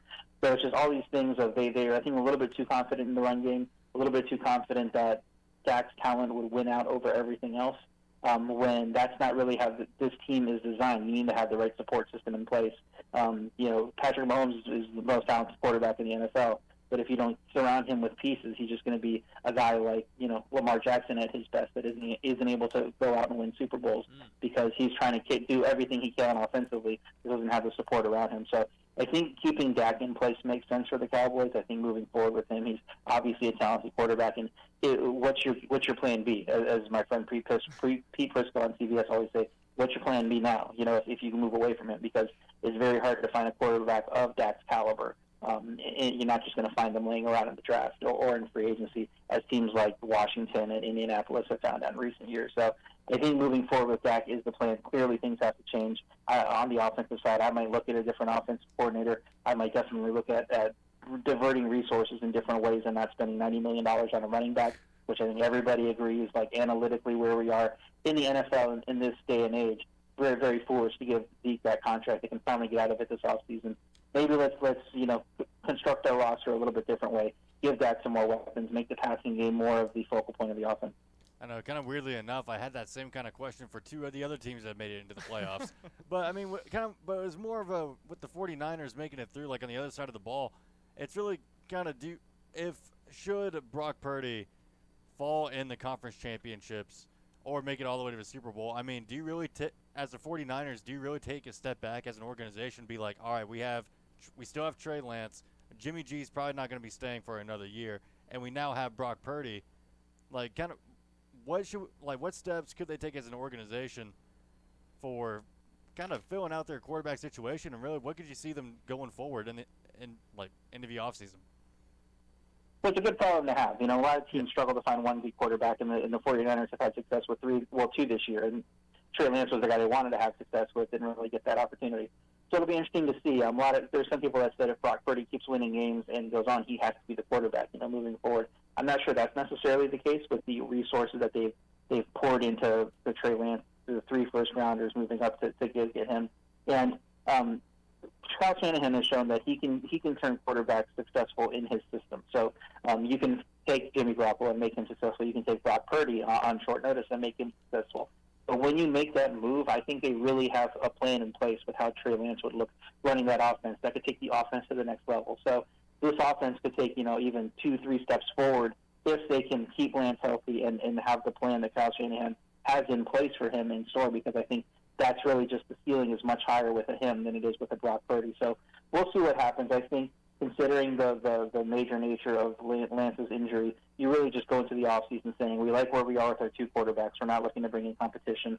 We'll have them compete. And if Lance is ready and we like where he is, he has a chance to win the starting job. And if not, we feel very comfortable with Brock Purdy. So really good situation to have where you have 2 successful guys, but you're really not paying a ton to either. Obviously, we know Purdy was the last pick of the draft. Lance is still on that rookie contract, so you're not paying him a ton either. You can go out and spend that money all up and down the roster and get better around those 2 guys as well. Yeah, Drew. And actually, when it comes to that competition, I mean, who do you see kind of coming out on top if it does come to that? I mean, with either Trey Lance or Brock Purdy. Like, who do you see winning that starting job if it does come to a one-on-one kind of style competition? I think it would be Lance. I think Purdy has done some good things so far. He hasn't faced the most toughest of defensive, slates going through his run. A lot of the Seattles and Las Vegas type of teams. But I'm not taking away what he's done. What he's done is very impressive. But 6-7 game stretch to be able to do that against some weak defenses doesn't mean you're a franchise quarterback yet. Especially with, like I said, all the stuff the talent they have surrounding him, the guy pulling the strings, calling the offense, and Kyle Shanahan, one of the best offensive minds in the game. I'm not necessarily ready to say Purdy is a star. He's the next Tom Brady. I think we need to kind of slow down a little bit on that. Very impressive what he's doing now. So if you take the guys that they've spent so much investing in their franchise over the last few years with draft picks, moving up to the top 3, wanting to go into this year with him as a starter versus the guy that was literally the last pick of the draft, I think franchise-wise and how they're doing the playbooks and with the ceiling of the offense, I think they really want it to be Lance. So if he's healthy, I think he's going to be the guy. But maybe he's not healthy. Maybe the mobility isn't quite there, and they feel comfortable going with Purdy at the beginning of the season at the very least. Yeah, it was an interesting answer, honestly. I was expecting, the safe bet, go with Purdy, let Trey Lance kind of get a little bit better throughout the season, maybe slide him in there. But, going with Trey Lance, I just personally feel like I have not seen enough of him because of those injuries. But maybe I'm missing something, and I just got to go back and watch a little bit of the film. But I want to move over to – oh, you can – excupulate. Yeah, well, see, so that is true. You haven't seen much of Lance yet, but the guy that's smarter than any of us, Kyle Shanahan, saw something in him, and the San Francisco management saw something in him. So when I'm looking at these things, I did the same thing with Patrick Mahomes when he hadn't played over a year. I bet him 55-1 to win MVP because Andy Reid signed off on that, on trading up for him, and you have to just have confidence that they know what they're doing. So if they think they can raise the ceiling on the offense with Trey Lance, that's why I think he gets the nod, because I think what we're seeing here is a good, very good team that might even win the Super Bowl, but the ceiling is so much higher if Lance is what Kyle Shanahan thinks he could be. Okay, definitely understand. I'm going to leave that to you because I know that you're, definitely a little bit smarter with that. But I want to move over to another team in the Jacksonville Jaguars because they, sadly, I will say, I was starting to like this team a little bit more. They go up against the Chiefs, they drop one, and it wasn't that bad of a game. I will say, I was a little inspired by Trevor Lawrence's performance. He didn't do too bad, but it's one of those things you got to think about. Okay, they've been in this position before with a guy named Blake Bortles. All right, they thought they were going to continue on with him. They look like they have a little bit more talent now. Is this something that the Jaguars will be able to carry into next season, or is it something that maybe it's just a little fluke? This 9-8 team just kind of found their way into this divisional championship or divisional game. No, I think it is. I think that they can continue to be good. They play in one of the weaker the divisions in the league, it seems like, with the rest of the division, the way it's set up. B, they have some fixable issues. They have some very clear issues about what they need to do. Certain things like find an actual number one receiver. Maybe Calvin Ridley can be that coming in, and they've already addressed that. But if they can find a speed receiver to pair with him, and all of a sudden you get him, Kirk, and whoever your guy is you bring in, that elevates Trevor Lawrence, giving him all the weapons he needs to be successful there. So I think that would help, solidifying the offensive line. They played very well at times, but didn't really have the depth, which isn't surprising. When you're the worst team in the league 2 years running, you're not going to have depth on your roster after one offseason. So they did some good things. They found some key building blocks. Now it's about building that depth and addressing the issues on both sides of the ball that you see. But the good thing for them is they do have their franchise quarterback. They do have some stable things in place that they can build around and feel good about, that when they address 2 or 3 more things, they're going to compete. I would assume that they're going to be the favorites for the division when those odds open next year, depending on what Tennessee does in the offseason. So we'll see what happens there. But, you got to really like where they are as a franchise at this point, which is a stark, about as big a gap as you could have from where they were at this point last year after the Urban Meyer saga. Yeah, it's really cool to see teams just be able to flip into success just out of nowhere like they did, especially with the Titans looking like they had that whole conference just taken care of. Okay, they had that division taken care of, and then it moved on to be the Jags that get the crown. But now I want to talk about some teams that actually have a little bit more depth. This is the conference championships coming up. We got the Chiefs, the Bengals, and the first thing I want to know is this line was sitting a little bit more towards the Chiefs side, but now it's kind of done a little 360, and it's +1 for the Chiefs. So now I'm thinking, well, what's being seen? Because now we know that Patrick Mahomes seems to be fine, and I want to know, is this line going to stay the same, or does it still have some moving to go before the Sunday matchup? Yeah, it opened for some books on Sunday night. Opened it at Chiefs -3, which was very odd to see, considering we didn't know anything about his health at that point. Immediately got bet down by the market and flipped it down to 1 pretty quickly, and then to pick them, and then threw the number. It got all the way up to 2.5 after a release yesterday. So that was too high for me. I think Patrick Mahomes, when Andy Reid made those comments that the injury doesn't seem as bad as the one in 2019 that he played through, you just got to expect he's going to be out there. He's not going to have the same mobility, obviously, but you know that going in if you're the offense. And, again, Andy Reid, one of the better offensive minds in the game, maybe ever. So you can plan around that, get some more blockers out to help him on his bootlegs and runs and that kind of thing. Maybe not tax him too much as a runner, but get Kadarius Toney more involved, get some misdirections involved that you're not going to get the pressure on him as much as you would otherwise. So there are ways to combat that for him. I think it is kind of silly making the Chiefs underdogs at home in the AFC Championship. They've been there 5 straight times. Still have Patrick Mahomes on the field, even if he's not 100%. He's somebody to be reckoned with. You throw in the home field there. And maybe the Bengals' offensive line issues show their face this week in a little bit better weather than what they didn't show last week. So not taking any away from Cincinnati, they obviously have the formula to beat them. They've done it 3 times in the last 13 months. But the line is really just moving back and forth based on the Mahomes news at this point, and the fact that the Bengals so thoroughly dominated Buffalo that everybody wants to be on them this week because people can only remember what they saw after the last week. Of course, they almost didn't play in that game. If Tyler Huntley knows how to make the quarterback sneak and doesn't reach the ball out, the Bengals are eliminated. It's insane to think about. Because they weren't scoring at the end of that game. Yeah. If not for that 99-yard fumble return touchdown. So even if the Ravens take a field goal, they probably win that game. And the Bengals are out. And now you flip it to where they're the favorites to go to the Super Bowl at this point. What a difference a week makes. It's really insane to think about RJ White from Sportsline.com talking about NFL playoffs, conference championships, and I know we brought up this plenty of times with the Bengals' offensive line just being shaky. Obviously, we saw what even the Cleveland Browns could do against them if done right. And I'm just thinking, why aren't other teams just overloading this line nonstop? Why don't the Chiefs do this going into this matchup? Is this something that can really change the game that much to where the Bengals will have no chance to win? It'll be like a Cleveland Browns-Bengals game we saw earlier in the season when it looked like the Bengals didn't have a chance in that game, which they didn't. But then they were able to kind of fix that, and now they're a little bit more injured going deep into the playoffs. And now they're going up against one of the best, if not the best teams in the leagues. Do you think that this Chiefs team is going to overload the line nonstop and just get to Joe Burrow, make him have those pressured passes, make the run game just completely non-existent? What do you think is going to happen with that? Yeah, I think they have to try something like that, but the problem is their defensive backs aren't as strong as Buffalo's were. So T. Higgins is going to have a massive game. You just throw it up to him and let him go to work on Jalen Watson, the guy's name, the second corner for the Chiefs. So the thing with the overloading the line is the Bengals have kind of already chess moved their way out of that by throwing the ball quicker and quicker and getting the ball out in 2 seconds or less. In a lot of these games, they just understand that Burrow's going to get pressured if he holds the ball, and so don't hold the ball. So get it to your first read. Make sure that your first read's open, and make sure it's Jamar Chase most of the time because you have confidence he's going to come down with the ball. So just really game planning around the fact that you don't have a lot of time to throw and you don't want to put him in danger. I'm sure they remember last year when he was getting sacked left and right. I think he had one game with 9 sacks, and they just don't want that to happen again. So you can try to do you have a game plan for the Chiefs. You might overload, you might blitz some more. But at the end of the day, if he's going to throw the ball in 2 seconds, you're just not going to get to him a lot of the time. So you have to cover better. You have to play your guys closer.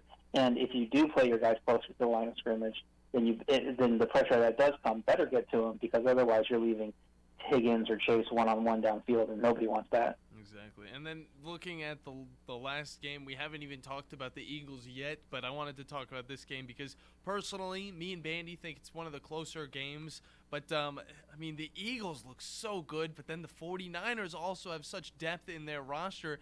It's one of those games where you can really just throw it up there, maybe flip a coin, and, whoever it lands on, that's who you pick to win. But what are you seeing in this game, and how are the 49ers going to be able to continue their amazing defensive play against such a quick offense in the Eagles?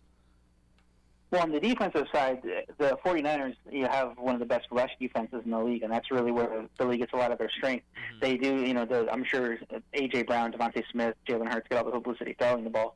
But efficiency-wise, they're a very good pass team. But they just pound you to death with that run game and the different people that can contribute in the run game. San Francisco, I believe, is second in yards per play against the run. So they can counter that a little bit better and make Philly rely more on the pass. So if the Philly pass game isn't quite working, maybe the 49ers can keep their point total a little lower than we expect. Or the Eagles' rush game, which is very good on its own, can trump the number 2 rush defense. Just because you're number 2 rush defense doesn't mean you're going to do something. You're going to completely shut down like the number 4 or 5 rush offense, whatever they are. So we'll see if that happens. On the other side of the ball, my worry is that we talked earlier about Purdy not playing a lot of tough defenses down the stretch when he was making hay and scoring 30 points a game.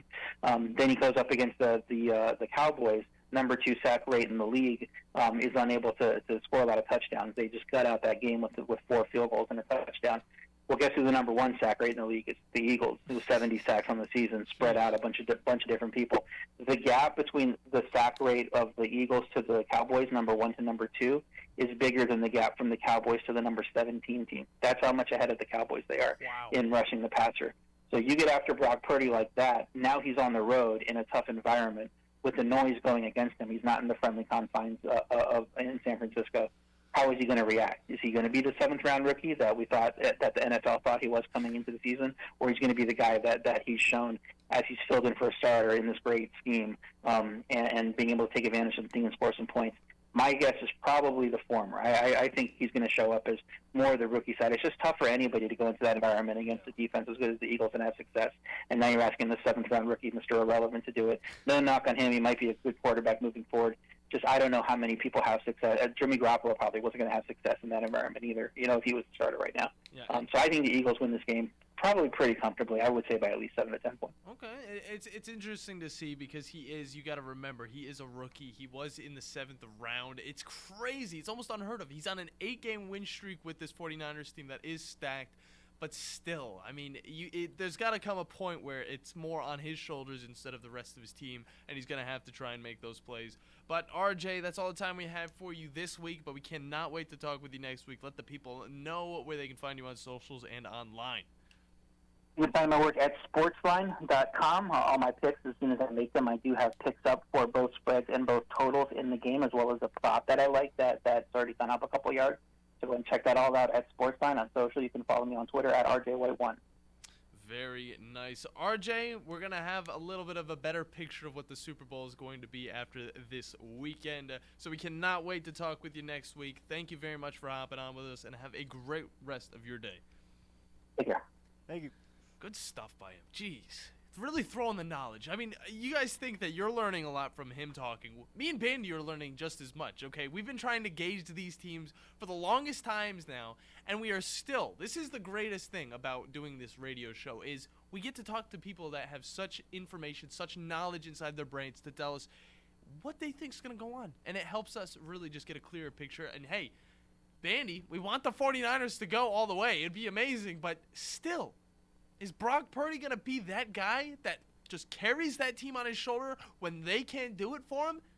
I mean, you still got – I mean, because he does make a good point in that San Francisco, like the 49ers, they have pretty much all the tools that a quarterback would ever need. Yeah. Around Brock Purdy. So, I mean, he really just has to be consistent to be good. So, again, kind of slowing the roll in the next Tom Brady talk. Yeah. But at the same time, if all he needs to be is consistent – and these 49ers guys and these 49ers wideouts can show out as well as Christian McCaffrey, I mean, it's going to be a very, very tough challenge for the Kansas City Chiefs, even being at home with Mahomes. Yeah. I'm looking forward to the matchup. Both games are going to be good. I can't wait. It's going to be a hell of a Sunday. What? You got to add something on? Yeah, I'm also stupid because I completely forgot. It's like I got the teams mixed up. Yeah, they're playing the Eagles. It's all right. Against Jalen Hurts and the Eagles. No, yeah, it's all good though. Because I want the Bengals. Yeah. To win against the Chiefs, which they're not gonna. But still say under. I will say I like Joe Burrow. I think he's a cool dude. I think he's adorable. Did you see that video of him wearing the wrong jersey because he just grabbed one and went into the press conference? He was wearing number 8 and he said, "Oh, I guess I just grabbed the wrong jersey." Adorable. What a cool guy. And he likes the Cleveland Browns. Really cool. We gotta hop into a break. Guys, when we come back, we're going to have one Mr. Alec Boose, one or the other. I don't know. We're going to figure it out whenever we get into this conversation about Kansas State basketball. That's all coming up on the Afternoon Blitz. It's the geometry teacher who mans the ticket window. It's the kid in grade school who paints her face blue and white before every home game. It's the accountants and salesmen and store managers who give up their Friday evenings to referee. It's the graduate who listens to the league championship game on the internet. It's the parent who sells ads in the school athletic program. It's the cashier at the corner convenience store who wears school colors on every game day. It's the trainers, equipment managers, and ball boys who never miss a practice. What makes high school sports here in Alabama so special? They do. You do. We all do. High school sports. It's the we that every community needs. This message presented by the Alabama High School Athletic Association and the Alabama High School Athletic Directors and Coaches Association. Adopt US Kids presents Multiple Choice Parenting. You're bringing your daughter to her favorite pop star's concert. Do you A, wear earplugs? Isn't this fun, Dad? I'll have a soft pretzel. B, remember the moment with matching concert t-shirts. That's gonna be $180. Or we can just take a photo. C, show her how you used to do concerts. We're going crowd surfing. I can't.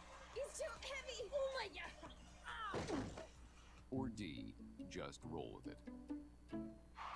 Justin! Look at us! We're over here! Justin! OMG! He just looked. I love you, Justin! I love you! When it comes to parenting, there are no perfect answers. But that's okay, because you don't have to be perfect to be a perfect parent. Teens in foster care will love you just the same. For more information on how you can adopt, visit adoptuskids.org. A public service announcement from the U.S. Department of Health and Human Services, Adopt U.S. Kids, and the Ad Council. The tech show's on this month. You know, I was thinking of looking at home security systems. Oh, cool. I'll go with you. We're looking for more home security ideas, too. That's why I called Budget Blinds. Budget blinds? Look at this. A remote for the blinds. Yep, motorized. Okay, well, that's beyond cool. I love it. But what does it have to do with home security? Oh, they also come with a timer. The blinds and drapes open themselves in the morning, close in the evening. Oh, so it looks like somebody's home even when you're not. Exactly, and I saved a bunch of money. Sally saved a bunch of money. Ha, but you'll take the credit. Yeah.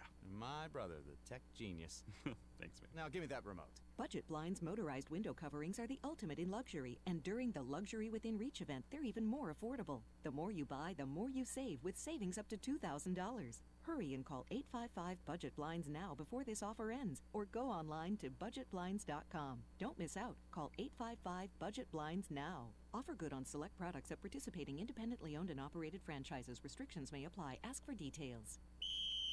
This hour of The Blitz is brought to you by Fleming Roofing and Restoration. Online at FlemingHSV.com.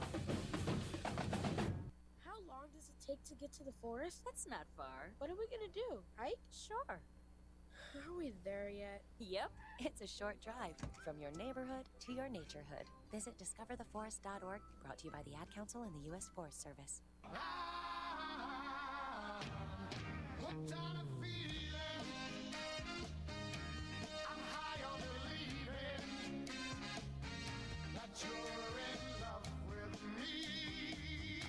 Welcome back, everybody, to the afternoon Blitz here on a wacky Wednesday here in No Man's Land.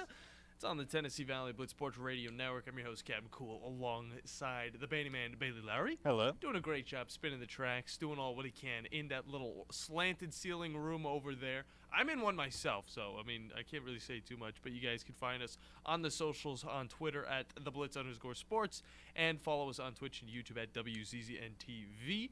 And no, we're not done with the conversations with our guests. We actually have a brand new guest that we're about to get into here in a second, but we will remind you that this hour is brought to you by Woody Anderson Ford, the best place to get the best vehicles for the best prices. Drive home in a brand new 2023 Bronco, Mustang, or if you're into trucks, they got the F-150, they got the Maverick, they got the Ranger, they got a whole plethora for you, and Bobby White and his crew will make sure they take care of you guys. So find out more at WoodyAndersonFord.com, or just, hey, stop by and say hi, because they'll love to see you there.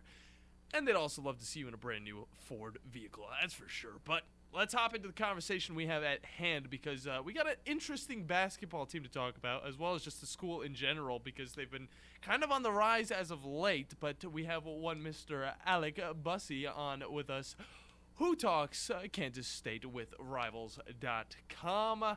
Alec, how are you doing today? Good. How about you guys? Just got back from Ames last night after a big game for K-State and Iowa State. So, been a long day already, but I'm happy to be on the show with you guys. Good to hear, and I'm glad you got back safe. But this is one thing I want to look into, okay? This Big 12, right off the bat, I will say, is highly competitive. We saw Kansas State do amazing things just a few days ago, let alone a week ago, and now it's another one of those things, but they're on the other end because Iowa State did get the win the other night. And I will say, it was a spectacular game. We had amazing plays from amazing players on both sides of the court. Kansas State, though, fell a little short after a pretty decent first half. They just couldn't score as much in that second. And really just, let's speak on this real quick. Is this going to affect them too much in the long run, or is this just another one of those same song and dance, Big 12? It's highly competitive. It's what we're going to be seeing. Yeah, guys, it's definitely just another day in the Big 12. Iowa State's obviously one of the best teams in the entire country, especially on the defensive end at this point. Top 10 in most defensive efficiency rankings in the country. And like you said, I mean, things for K-State yesterday, I thought they went okay, especially in the second half. They shot the ball pretty well. Overall, I mean, K-State shoots the ball 56% against an Iowa State team that's awesome defensively. And Iowa State, I mean, they even made shots last night. They end up making 57% of their shots. So kind of an odd Big 12 game, and K-State's played a few of those this year. With high-scoring games against Baylor, against Texas, and even Kansas last week, a week ago on Tuesday. So lots of high-scoring games for K-State, which is a little bit odd in the Big 12, considering it's a conference that's known on defense. But, yeah, night in, night out, this league is brutal for every team in the league. Yeah, that is definitely an understatement. I mean, we look at this team. I mean, they're still 6-2 in the conference. Texas is 6-2 in the conference. Iowa State is 6-2 in the conference, and then right behind them is TCU, who's 5-3 in the conference. And then even looking at the worst team in this conference, I mean, it's Texas Tech. They're 0-7 in the conference, but they're 10-9 on the season overall. And you think that's still a winning record? I mean, what's going on here? Is this the toughest conference to be in college basketball? Is that an easy or a hard question to answer? Yeah, for me, it's pretty easy. I think college basketball is pretty down this year, but if there's one area in the country that's not down, it's the Big 12. You look at the top 25, and I'm not a big top 25 guy, but 6 of the 10 teams in the league are ranked in the top 10 and not ranked. 6 of the 10 teams are ranked in the top 25, and all of them are ranked in the top 17 in the polls. So that's pretty ridiculous. But then you go even further. A lot of people have those same 6 teams: Iowa State, Kansas State, Texas, TCU, Baylor, and Kansas, all projected as top 5 seeds in the NCAA tournament currently, whatever bracketologist you prefer to use. So 60% of the league is projected as a top 5 seed. That's pretty ridiculous considering the depth of the top of this league. And you got other teams like Oklahoma State going to flirt with potentially getting in, being a 7th team. I think Oklahoma's right there, even though they got blasted last night at TCU. And I wouldn't rule West Virginia getting out of the NCAA tournament conversation yet either. There's someone that Ken Pom likes a good bit, Bart Torvik likes a good bit, and I don't know exactly where they're at in the net, but they are pretty high by most metrics at this point. Yeah, and then, I mean, looking forward to the next game, it's their second SEC opponent on the season, and we've also looked at the SEC as a kind of a sleeper underdog, I guess. At the beginning of the season, there were more teams in the top 25, but obviously it's going to shake up a little bit. But they're looking a little bit better in the college world. They played LSU earlier in the season. Very close matchup, actually. Kansas State beat them 61-59. But now we're looking at a Florida opponent right now. And I can't say this team's going to be any better, but at the same time, it's going to be another look at Kansas State going up against the SEC. And what is your opinion on this game, and what are you looking forward to in this matchup? Yeah, definitely looking forward to it. Obviously, the big storyline, I think, in this one is Keontae Johnson, K-State's best player, getting an opportunity to go against his former school. And everyone kind of knows the Keontae Johnson story at this point. Back in the COVID season in 2020, he obviously collapsed with a heart condition that he suffers through, myocarditis. And he ends up coming back after not getting cleared from Florida's doctors for the 2021 season. Comes back, gets cleared by K-State's doctors, cleared by the NBAPA, goes to the Mayo Clinic. They all kind of clear him and say, hey, like, we think you're good to go as long as you take some medication before and after games and those kind of things, and practice as well. So that's obviously a fun storyline to follow. But I also think that this is a Florida team that's playing pretty well, if you look at it. I mean, they've won 4 of their last 5 in the SEC, and that's obviously impressive. And I know the schedule's kind of gotten a little bit softer for them in the SEC after playing against an Auburn, Texas A&M team that looked like they could be primed for the NCAA tournament. But I think this is a Florida team that's going to come in with some good confidence on Saturday. They got a good opportunity to get a really big marquee win that could really boost their tournament resume. So it's a big opportunity for K-State. And then they're coming off of a win. They're coming off of a loss against Iowa State. So a good opportunity to get right before a really tough stretch for K-State next week, where they have to go to Kansas on Tuesday, and then they get to play Texas on Saturday at home in their own gym. Yeah, which I mean, again, just the common trend in Big 12 basketball, just, hey, any in-conference game to get ready for a top 25 tournament-level matchup, just any day of the week. And going into 2 of them back-to-back, actually 3 of them back-to-back with Kansas, Texas, TCU. I mean, just the takeaways from the Iowa State game, what does this K-State team need to take away from this close loss into that very tough Big 12 stretch here in the near future?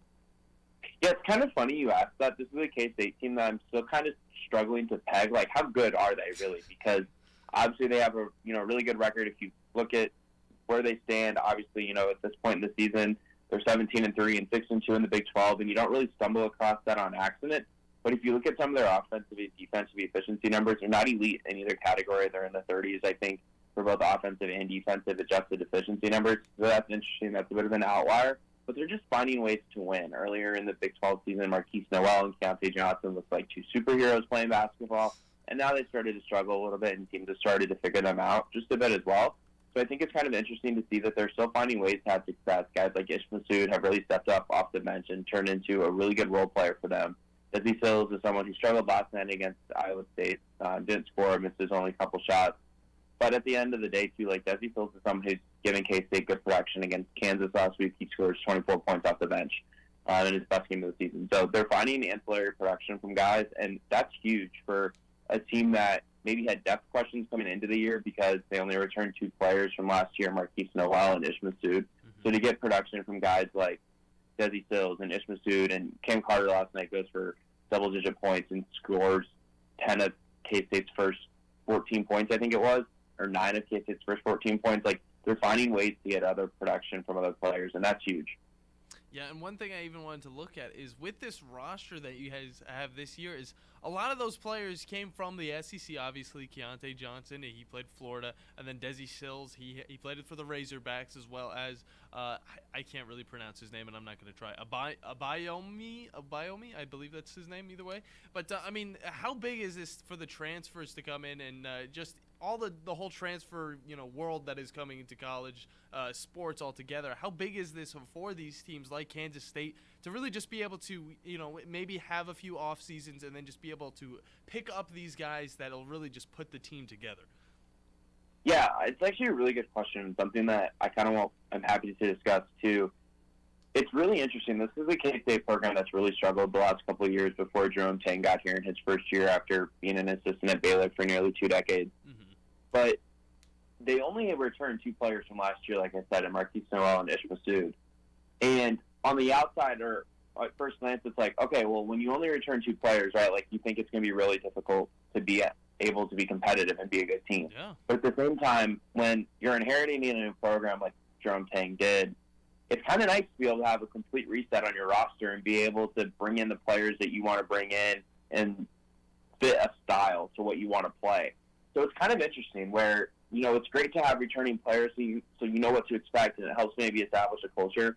But at the same time, being able to start fresh and being able to hit the ground running and not have to have this huge adjustment period with players who are used to doing things another way is really cool. And I think it's part of the reason why I've seen K-State have so much success this season and get off to a 6-2 start in the Big 12, where they're tied for first place in the league when entering the season they were picked to finish 10th in the Big 12. Jeez. Alec Bussey, who covers Kansas State with Rivals.com. And, I mean, it really is something to be seen. I mean, we have a lot of talk about there's too much transferring going on in college sports right now. But for a lot of these teams, I mean, you're looking at teams that are already good a lot of the times. They're bringing in more talent to make them even better. And then you see a team like Kansas State and their basketball team being able to, they're on the other side of the spectrum where it's like, well, we've been trying to be good and now we finally have that. So now you want to take it away by limiting transfers and all that stuff. Well, I mean, it has to happen, but it shouldn't really matter at this point. You guys got a bunch of great players, and I mean, you're doing pretty good sitting at 5th in the country right now. That may change a little bit, but again, that Big 12, it's going to be all about ups and downs. But really, who do you pick as probably the biggest threat for this Kansas State team moving forward? Because obviously Texas, Iowa State sitting right behind them. But in the long run, do you think any other teams like maybe TCU, Kansas, Baylor are even going to try and make a little bit more of a push to that number 1 position in this conference? And that's a really, really, really tough question. I think that it kind of comes down to 3 or 4 teams that you kind of need to include in this conversation. I think Iowa State's in that group. I think Kansas State's obviously in that group. I would include Texas in it, but then I think you can include TCU. And, guys, we can never rule out Kansas, right? No. Like, I think we're setting ourselves up for a good opportunity to have a large share of the league. Yeah. Kansas has a really tough next few games. Their next 4 or 5 games are really tough. They've obviously lost 3 in a row in Big 12 play, and they have to go down to your guys' neck of the woods and play Kentucky on Saturday at Rupp Arena. So I think the biggest threat at this point has to be Iowa State, and I think Kansas as well, but I would almost throw TCU into that group as well. depending on what the availability of Eddie Lampkin, their center, is. And if TCU is able to shoot the ball a little bit better, they shoot around 30%, a little bit below 30% from the perimeter. That's concerning. There hasn't been a team make the NCAA tournament as an at-large bid since 2013 that shoots less than 30% from the perimeter, and I believe that was Marquette. And I think someone would have made it during that 2020 season when the tournament was canceled, but obviously it didn't happen. So it makes that look a little bit better when I share it with people. But I think you even can include Texas, but I've expected some regression from them since Chris Beard was let go. And Rodney Terry really hasn't had a huge regression. I know they got blasted last week at Iowa State, but they found ways to get some good wins, and they got a good one last night at home. So it's an interesting spot where there's a lot of teams that I think can still kind of at least earn a share of the league. But I think Iowa State's in good position. I think Texas is in good position. I think K-State, TCU, and Kansas are there as well. And don't rule out Baylor completely either. Yeah. And it's good to hear that Big 12 is still going to be as competitive as always moving forward. And I want to kind of throw over to football just real quick to end off this little conversation we got going on. It's a great conversation, I will say that. But this Kansas State Wildcats team is similar to TCU. They're both very good on the football side of things. And sadly, the season ended up against a team that probably should have been in the playoffs, which, Alabama. But that's us kind of throwing our little bias in there. But either way, either team could have went into the playoffs and done some things. But in this game, it was 45-20. It started off in Kansas State's favor. How did you see that game going, and how did it kind of finish off to your expectations? Entering the Sugar Bowl, I think it was tough to kind of have a good read of what Alabama team was going to show up. Once Bryce Young and Will Anderson said that they were going to play, I struggled to see Alabama acting like they didn't want to be there because, if those two players show up, how does a player who maybe doesn't contribute as a starter but plays a good amount of snaps not show up and care, right? Like if Bryce Young's going up to play, how do you not show up and give it your all? Yeah. So once those guys signed up to play, I was like, okay, I think Bama's going to win. And then K-State got off to a good start. I was like, okay, maybe I was wrong. Maybe Bama didn't really want to be here. And then Bama jumped it into high gear, and they go on a 35-0 scoring run to take a pretty commanding lead of 35-10, like you said. And it kind of went how I thought it would go, but maybe even a little bit more. So I just think the talent level and the disparity between those two teams really kind of showed in the Sugar Bowl, and it showed as the game kind of progressed. And I think that's the biggest area where we see stars matter, and Bama had so much depth because of the success Nick Saban's had recruiting that K-State just doesn't have across the line of scrimmage on the defensive line, and especially at other key positions. Yeah, it's actually kind of interesting when you look at it, is that the SEC and the Big 12, like kind of in a way, or almost parallels of each other in that in football, we got our bias over here, but I feel like the SEC is the top conference in college football. No, for sure. And then the Big 12, I feel like it's right there, right below. You had Oklahoma State finishing in the top 10, Oklahoma themselves, TCU, Texas in the top 25. A lot of teams that were up there in the ranks. And then on the basketball side, it's the same way with the Big 12 at the top, and I feel like the SEC is just right there as well. I just kind of wanted to get your thoughts on kind of this potential shift in that we're kind of, instead of like an SEC-ACC rivalry that used to happen, it's almost kind of like the SEC and the Big 12 are starting to kind of start to form one as well with the SEC and the Big 12 challenge now in basketball. Yeah, I'm excited for the SEC Big 12 challenge this weekend. I do think that there's some fun matchups in it if you look at it that maybe really sway in favor of the SEC, which I think is really funny. Even though the Big 12 is obviously viewed as being the better league, I got to pull them up real quick. But if you kind of look at just the way that the two leagues have gone this year, the Big 12's obviously had a ton of success, but the SEC still kind of rules college football. And even in a down year, I don't know if you guys would agree with that, but I kind of thought the SEC was a little bit down this year. So I had an above-average LSU team win the SEC West. I know Bama obviously loses those two games on the last play to Tennessee and LSU, so that's tough. But Bama maybe underachieved based off of what their expectations were coming into the season. But back to the Big 12 SEC Challenge this weekend. We got Auburn and West Virginia. That probably favors the SEC. We get Bama getting a cupcake game in their eyes against Oklahoma. Iowa State travels to Mizzou. That's a good one. That one's entertaining. Texas Tech gets a fun one against LSU, against two teams that really struggled. LSU's lost like 7 in a row, haven't they? It's been tough. It's been tough for the Tigers. Not the best front on their side. Yeah, and they got blasted last night, I know, at Arkansas, too. But then there's some other fun ones, like Arkansas and Baylor is going to be entertaining. TCU, Mississippi State, obviously favorable to the Big 12 with the struggles that Mississippi State's had in league play. But all things concluded, yeah, like I think it's a really fun time to be a fan of either the Big 12 or the SEC. But it's going to be interesting to see how conference realignment, I think, changes some of these things and how conferences like the Big 12 and conferences like the Pac-12 are going to be able to compete long-term with the big money makers in the SEC and in the Big Ten, where they're bringing in upwards of $50 million annually that can be redistributed within its own athletic department to be more successful on the basketball court, on the football field, and on all the other field competitions. So I'm interested to see if we get kind of this, like, two giants kind of clashing together with the Big Ten and the SEC in the next 5 to 10 years, where they're playing a lot of games, hopefully, because there's a lot of good programs in each of those leagues as well. Yeah, we'd love to see it. And yes, you were right. LSU has lost 7 straight. That is terrible. They're 12-8 on the season, though. Hey, that's not too bad. But then you look at Ole Miss, and they're sitting at 9-11. It's not looking too good for them down there. But either way, great stuff by Alec Bussey. And I want to ask you this, okay? Where can the people find you on the socials and online? Yeah, so you guys can follow me on Twitter at Alec_Bussey, and then all of my writing content stuff will be at EMA Online. That's at EMAW Online. If you just Google that, or KansasState.Rivals.com, you can read all of my stories there. And then we also do a similar kind of thing that you guys do. We call it EMA Radio. A couple times a week we'll go live on YouTube. You can listen to any content that we've produced there. And then we also have a podcast that you can listen to as well. So find me on those different platforms. Appreciate you guys for having me on, though. It was awesome. I very much appreciate your time as well, but we can't wait to talk with you a little bit more. It'll be later on, okay? We'll see how Kansas State's doing, and we'll get a little update on them. That'd be great to hear. But thank you very much, Alec, for hopping on with us, and we will hope that you have a wonderful rest of your day. Thank you, guys. Appreciate it. Have a good one. Thank you. You too. Good stuff by Alec Bussey. And I gotta say, another new guest, another great conversation. Indeed. I mean, especially when it comes to Kansas State basketball, I mean, a top team in the Big 12 is always one to pay attention to.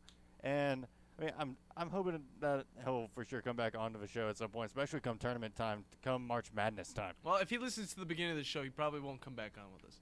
Probably not. His name is not.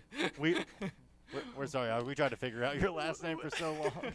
We butchered the name at the beginning. If you're listening to us still, we want to say we appreciate you hopping on with us, and we will make sure we get your name right every single time in the future. So thank you very much for that, and thank you very much for you guys for listening. We're gonna hop to a break. When we come back, we're gonna close out this show, close out this beautiful Wednesday. You guys don't go anywhere. You're listening to the Afternoon Blitz. The Blitz has been called. Do you have discomfort in your legs? Varicose veins can affect not only how your legs look, but how they feel. Symptoms of varicose veins include pain, swelling, aching, heaviness, and fatigue. Dr. Tracy Lowry of Best Vein Care of Huntsville can diagnose and treat your varicose veins with the latest minimally invasive techniques. Diagnosis and treatment is covered by most insurances. Call 256-715-7151 to schedule your free screening. Go to bestveincarehuntsville.com. With us today, Dr. Tracy Lowry of Best Vein Care of Huntsville. When we evaluate a patient and they indeed have significant venous disease, most third-party payers, private insurance, Medicare, require us to treat every patient conservatively at least 90 days. Conservative treatment includes increasing ambulation, elevation of the legs, and the wearing of compression stockings. It's very common for folks to come see us in March or April wanting to have their veins fixed before they go into swimsuits starting in June. When we see someone in March or April, they're going to require at least 90 days of conservative treatment before we can even go to the insurance carrier to get permission to treat their veins. So if you think you have a venous problem, now is the time to come in and get a free screening so we can determine whether or not you need something evaluated. If you have a vein problem or you think you may have a vein problem, now's the time to contact us at bestveincarehuntsville.com. In 1982, Bob Baumhauer introduced Alabama to the Buffalo Wild Wing, and quite frankly, we've never been the same. Back then, it was Wings and Things in Tuscaloosa, but now, 40 years later, after 4 name changes, Baumhauer's Victory Grill is the #1 sports-themed restaurant in the state. Bob's Alabama Hot Chicken is something that has to be tried to believe, plus the new Bam Bam Chicken and the Louisiana-style Go Fish, a whitefish over rice topped with shrimp etouffee. And Baumhauer's is fighting inflation with some new affordable favorites. Visit Baumhauer's on the South Parkway today. Tom Abraham here for my friend Brian Hamaker and his team at North Alabama Mortgage. Look, buying a home is the biggest purchase you will make in your life, and it can be a bit intimidating, so you want people that can help walk you through the mortgage process and get you the best deal possible. That's what North Alabama Mortgage does, and they do it in Alabama, Tennessee, and Florida, from first-time purchases to refis, conventional, VA, FHA, and USDA loans. They have the solution at North Alabama Mortgage. Visit NorthAlabamaMortgage.com to learn more. That's NorthAlabamaMortgage.com. What's better than Valley Equipment Rental? 2 Valley Equipment Rentals, and that's just what we have now. The original on the South Memorial Parkway between Drake and Airport Road, and their second location on North Memorial Parkway just north of Winchester Road. Valley Equipment is locally owned and has more skid steers, excavators, and lifts than anyone in the area, plus all the small tools that you need to get the job done like a pro. And if you are a pro, you need to check out the new North location now because Valley Equipment has what you need. Learn more at ValleyEquipmentRents.com. This is Wes Neighbors talking to Chris Haygood of Bob Wallace Appliance. Chris, what sets you apart from other appliance dealerships? Wes, these appliances are going into the most used room in your house, your kitchen. The way we have these appliances displayed, it's easy for you to visualize how they'll look in your home. Wes, what sets us apart is the people. They're well trained. In fact, they live and breathe these appliances. And if you need service, you'll really appreciate our parts department. Contact Bob Wallace Appliance at 256-533-2121.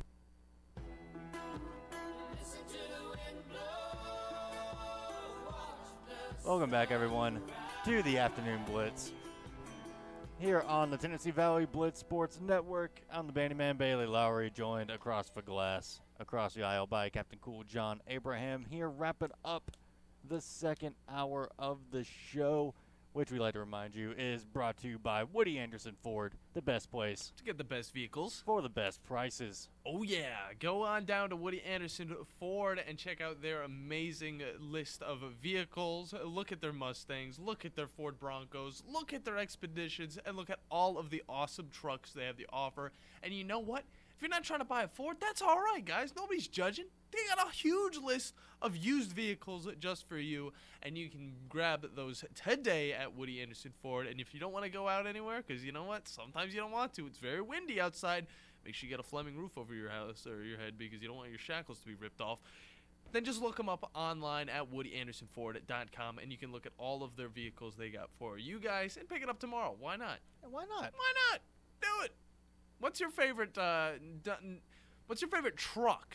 Favorite truck? When it comes to Ford, yeah. What's your favorite truck, Bandy? Probably the F-150. F-150, it's classic. It's a classic. I like the Ford Raptor.